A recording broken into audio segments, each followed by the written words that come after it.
सुरेश या ना यंदा निवडणुकीत निवडून यायचं बघ लक्षात ठेव गावात वागरे गोट्या कोण आपल्या बाजूने आहेत कोण नाही ते हे अण्णा यंदा घोटाळेवाडी सरपंच आपलं नारायणलाच करायचं बघ. हा तुम्ही अजिबात काळजी करू नका. यंदा लोक नारायणला निवडून देणार आहेत. अहो तुम्हाला एक सांगू का, अहो त्यांच्यावर लोक लय वैतागलेली आहेत. आपण आपली बाजू व्यवस्थित मांडायची आणि आपण कशी काय काम करणार आहेत ना ते लोकांना नीट पटवून द्यायचं. ए गोट्या नेमकंच बोला की रे ना तू यंदा सरपंचाला गाडीत बसवतो बघ. वैर नारायण त्या सरपंचाचं सगळं घोटाळच बाहेर काढ बघ तू.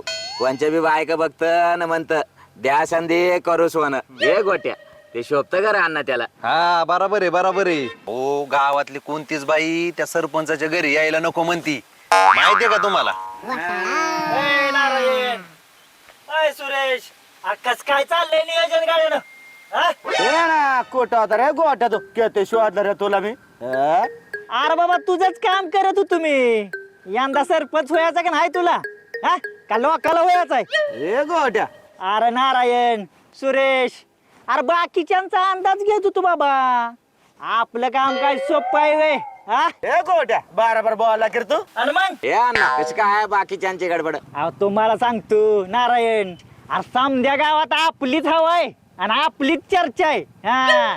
आणि चर्चा कराय सकाराम घोटाळे असल्यावर विषय सोडून द्या तुम्ही गुलाला आपलाच आहे हा. ये ना तू लय महत्वाचा माणूस आहे बघ. आपलं काय सोपं आहे तेव्हा हा. बरं ती जाऊन द्या एक खर्चाच तेवढं आपलं बघा हा. 50-50 हजार रुपये द्या खर्चायला. पोर सोर असते ती त्यांना जरा खाया प्याला घालायला लागतंय. ए गोट्या एकदम नेमका बोला बघ तू थांब जरा. ए गोट्या नारायण माग पुढं बघत नाही बघ पैशाला. काम चांगलं झालं पाहिजे बघ माझं मतदानाचं. हे घे. हा हे अण्णा यंदा सरपंच आपलं नारायण झालं पाहिजे बघ.